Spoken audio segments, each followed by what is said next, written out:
Hello to the avid viewers of the news team, Nax. Viewers.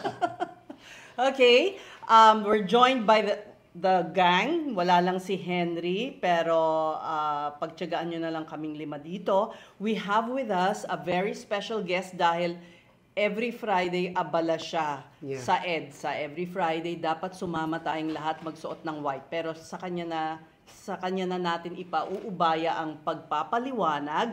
We have with us Attorney Howie Calleja. Hi Howie, good afternoon. Yes, good afternoon. Good afternoon, Ses. Good afternoon, Shari, Pal, Jean, and Jean. Good afternoon. Good afternoon sa inyong lahat. Yes, sir. O sige, Jing Reyes, since ikaw ang malayo, ikaw ang unang magbato ng tanong. Jing Howie, Reyes is joining us, by the way, Howie, from California. Yes. Wow. You know, observing the developments in the country from afar, and hindi lang po ako nag-iisa, marami tayong kababayan dito, alam niyo naman, talagang naiinip po naiinip ang karamihan sa mga Filipinos abroad on the, sabihin na nating resulta nung investigasyon at syempre inaabangan din nila may mangyayari po ba? Yun ang tanong, may mangyayari ba this time? At yung public pressure po na nakikita natin sa pamamagitan ng mga regular protest actions, kamusta po yun? Talaga bang ito, sa tingin niyo this time, it's going to make a difference? Yes, Jing, no? Number one, yung ating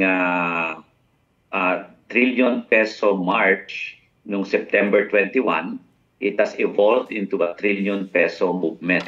And we launched this trillion peso march movement noong October 1. Nag-press con tayo sa Club Filipino. At doon nga natin in-announce yung mga activities na forthcoming at unahin po na yung aming we're starting with three big demands or dun sa aming manifesto. Number one, we can put it into three words, no? Ikulong, ibalik, at ipakita. Pag sinabing ikulong, well, we're asking for accountability. Meaning, sabi mo nga kanina, this time, may mananagot ba? Meron bang magiging accountable? So yun yung first natin na gusto. Kaya nga, sigaw natin, kung ma-remember mo, sa September 21, mga kurakot, ikulong na yan. Yun ang sigaw natin. So we are asking number one, ikulong, accountability. Ibalik is restitution. Meaning, yung mga nakulimbat, kinuhang mga pera, kinuhang pondo ng bayan, kinuhang ilang helicopter ba at Gulfstream ba yan nawawala. So yan ba, mababalik ba natin sa kaba ng bayan? Yung 40 cars pa, mababalik ba natin yan sa kaba ng bayan? At yung, kaya nga naging trillion peso march kasi nga, ang ano natin dito is, hindi lang ito formally, hindi lang ito, yung fertilizer scam, hindi lang ito ZTE, hindi lang ito Napoles scam, all combined, it dwarfs itong scam na ito, na trillion peso, na sabi namin, umaabot ng trillion peso. So dapat yung amount na yan, iibalik sa kaba ng bayan dahil yan nga yung ninanakaw. At yung ipakita. That's why tuloy-tuloy yung hinihingi natin. Nasayahan tayo nung live talaga yung blow by blow nung nasa Senado pa yung blue ribbon si Senator Ping.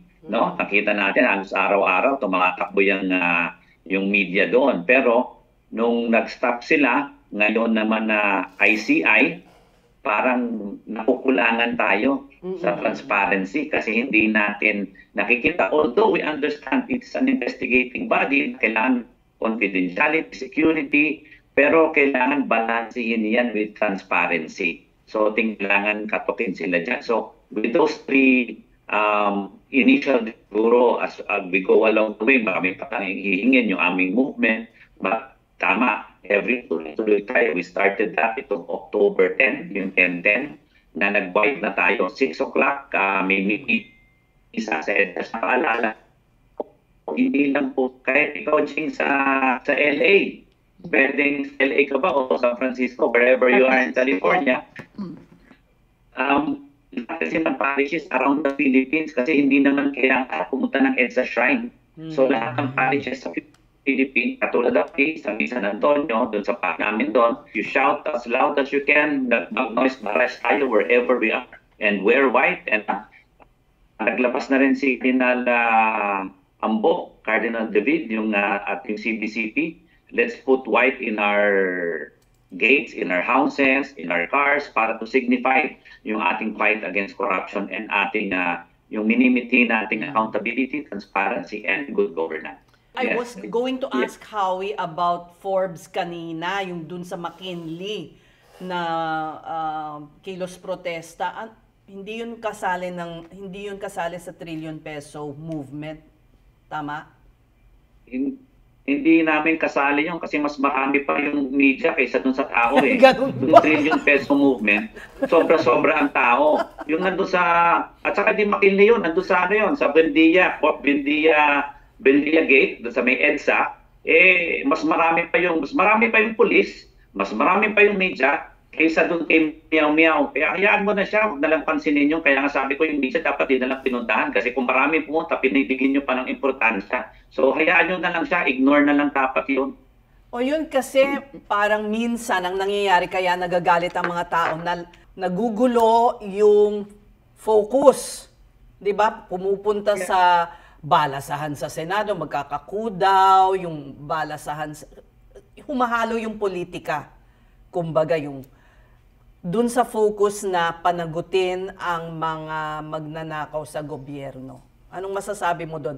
Do you think it's yung paglilin lang, ano yan, talagang kasama yan, talagang may mga masasamang budhi na gumagawa para mawala sa focus ang publiko?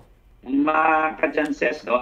Kaya nga, alam mo yung isang napaka-magaling na bata doon sa Senado, buti na lang yung kanyang, kasi nga, nangyari una, di ba, nung una, ang ginawa nito, it's cheese against Martin, naging fight against personality.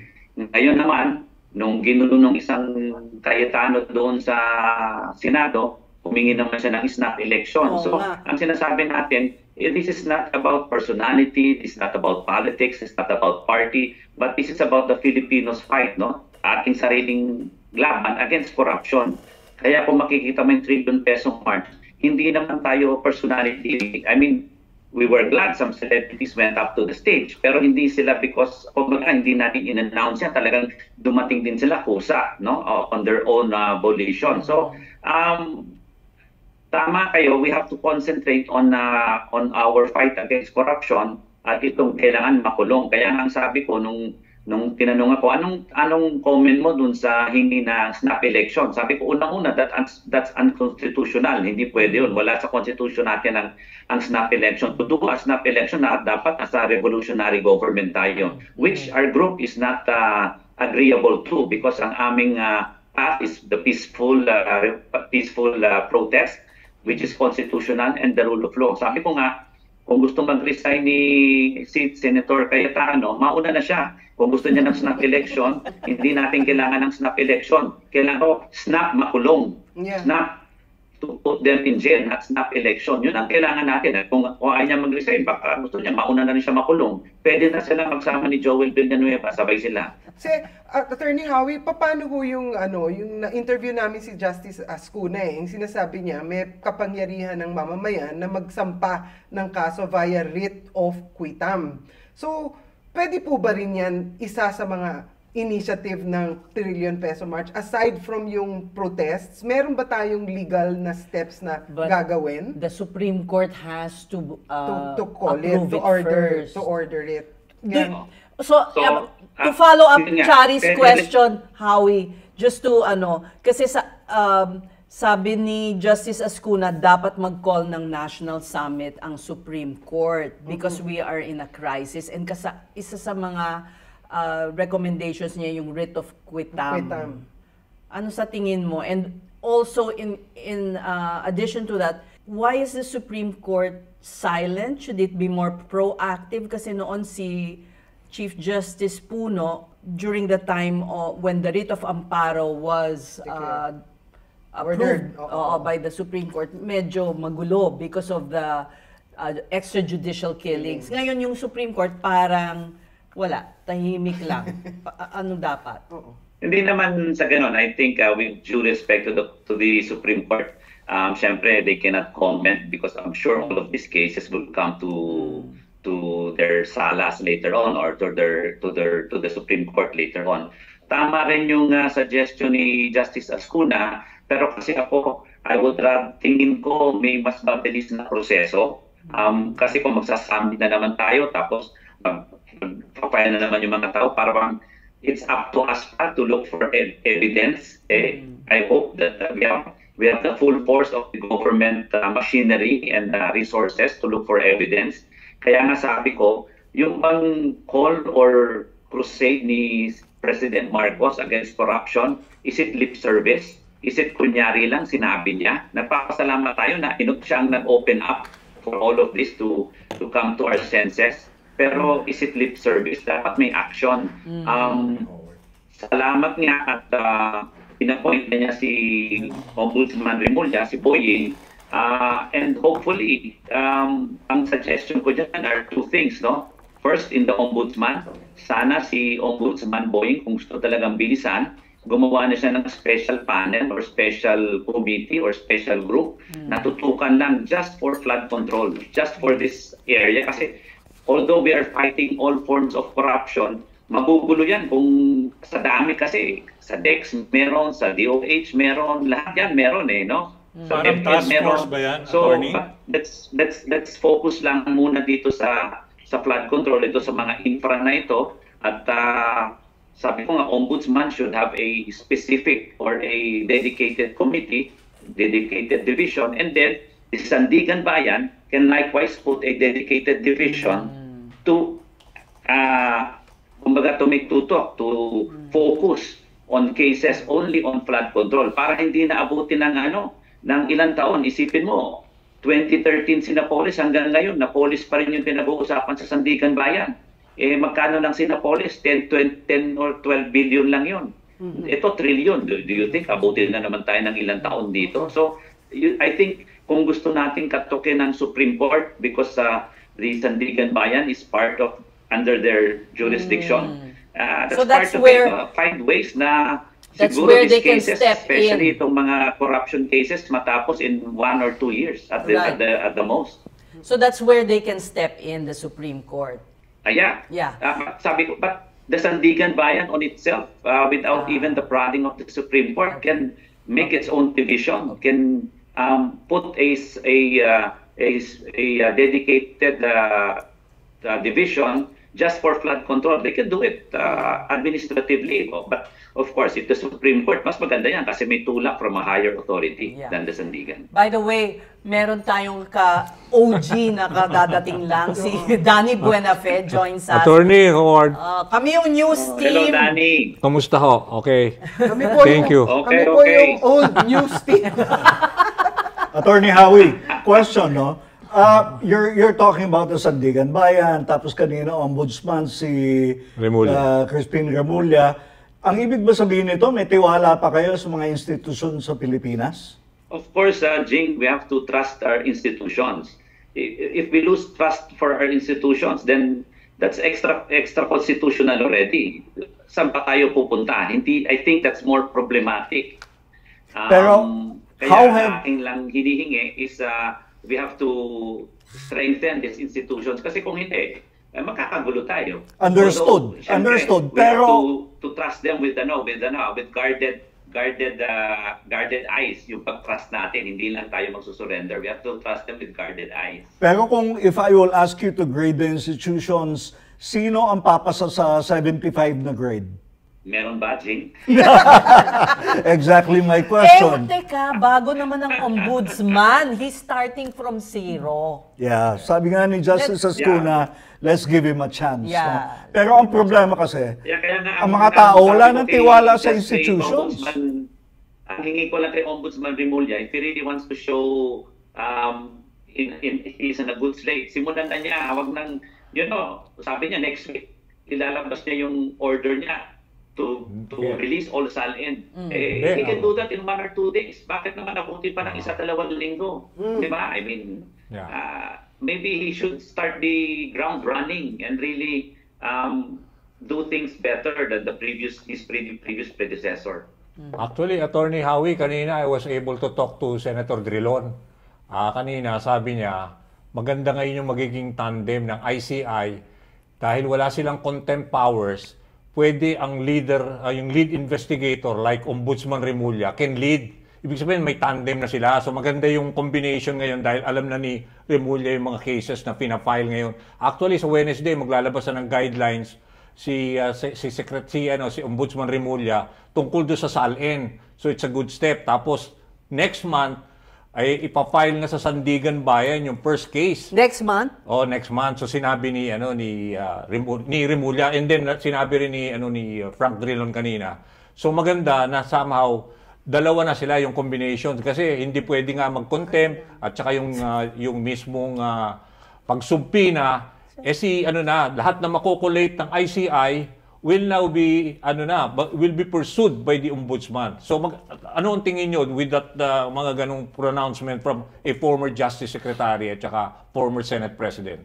Tama yan, Danny. And kasi nga nung nasa DOJ si Secretary na Ombudsman Boying, nag-imbestiga na siya dito sa mga flood control. Kaya kung tingin ko, sabi ko nga, he should start the ground running. Kasi nga, even prior to Ombudsman, alam na niya itong mga kaso. So yun ang maganda dito, hindi siya na nagpasok sa Ombudsman na somebody from court. So ang maganda is tuloy-tuloy naman at sabi ko nga, karamihan dyan or marami dyan sa mga kaso na yan, nahawakan din o nakita ni Ombudsman Boying. No? Remember, ilang beses nang pumunta sa DOJ si Diskaya, ilang beses na rin pumunta sa DOJ yung mga ibang kontratista dun sa nakasama dito sa kasong ito. So I think he already has a good idea of how these things are going, and being a congressman and a governor, I think alam niya how the DPWH guys have been doing things, no? So I think he's not somebody new to this field. So I hope he will do a better job. Of course, hopefully sabi nga niya, he'll do it without any biases. Hopefully he will really do the talk and do good for the country. Attorney Howie, ang Senate Blue Ribbon Committee plans to conclude yung investigation nila sa flood control projects. Ililipat na daw sa farm to market roads. What can you say about that? Yun po yan, Pal. Sa akin, nakakalungkot on one side kasi nga maganda yung mga revelation na nakita natin doon sa Senado nung time na yon, nung time ni Senator Ping. Number one, I'm hoping kung sino man yung papalit, yung chairman would be, if not better, as good as Senator Ping, no? Yung kanyang paghawak ng Senate Blue Ribbon. Pero it's really their decision. If gusto na lang i-stop ito at ibigay na yung dokumento nila sa ICI, then so be it. But kung farm to market, that's another Pandora's box that they want to open. So tingnan na lang natin how their investigation goes. Pero I'm sure marami na namang makikita dyan. Same with school buildings, roads. Marami yan eh. I'm sure there's a lot of other corruption here. At saka, dyan pa rin yung confidential funds. So kailangan tuloy pa rin lahat ng investigation. Farm money. Nabulok yung farm money sa Ombudsman. Dapat yan ituloy. Kasi may Senate committee report na yan eh. So dapat yan ituloy. So those things, dapat marami na silang i-pursue, not only farm-to-market roads. Yeah. Actually, sinabi na ni Ombudsman Remulla, napanood ko rin, sinabi niya na mismong yung sa score daw na 1 to 10, number 4 sa kanya yung confidential funds. Tapos yung formally bubuhayin daw niya, imimit daw niya si Senator Gordon in due time kasi sabi niya dapat talaga buhayin yun dahil kahit na magkano yung amount doon, at least that should be looked into again, sabi niya. So ibig sabihin yung formally hindi pa ho patay, Attorney Howie. Well, I hope na lahat ito tuloy-tuloy na ulit because kami po sa trillion peso movement, sabi ko nga hindi naman kami naka-blinders pang flood control. We're fighting all forms of corruption. Kasi alam natin yung corruption na yan is endemic and systemic sa ating society. So kailangan na hindi din tayo mapili kung sinong politiko yan. Whether kaibigan, kapatid, kamag-anak, etc., kaibigan, lahat yan. So, sa akin, all forms of corruption, anybody na makasama dyan, dapat lahat sila managot. Attorney, one final question because we will be having Ronnie Holmes naman of Pulse Asia dahil may kalalabas lang na survey that says that 69% of Filipinos are dissatisfied with the way government is dealing with graft and corruption. This survey was conducted right after your march. Our march. September 21. So, Ilang respondents? kaya ba ng administrasyon ni BBM na, SWF. kasi binuksan na nga itong, as you said, Pandora's Box. Kaya ba na yung tatlong big demands, kaya bang matugunan ng administrasyon? Ikulong, ibalik, ipakita. I want to hope and I want to see na kaya nila. Because, this is number one, the Philippines is our only country. Number two, this is the only government we have until 2028. And we have to make it succeed. Otherwise, baka we don't know how these things will go sideways or anything. Marami mga bali-balita, marami mga chismis. And I don't think and I don't hope that it should go anything extra-constitutional. Sabi ko nga, we are fighting for a peaceful change, peaceful accountability kung kailangan managot, and that it should always be within the bounds of the Constitution and the rule of law. So I'm hoping and praying talaga na President Marcos will walk the talk, that he will really do what he says and act on what he says. And hopefully, by the end of the year, may mapakulong tayo. And hopefully by next SONA, malinaw na po kung sino talaga ang mga dapat makulong, kung sino dapat, hindi dapat by next SONA talagang hindi makulong, dapat nakakulong na sila at makuha na yung mga perang nakulimbat nila. Siguro one step is, alam na natin, Saldico is still walking free in Europe. Why is it so hard to cancel the passport? That's the first thing we should do. Para hindi na siya makaikot at bumalik na siya. So, I think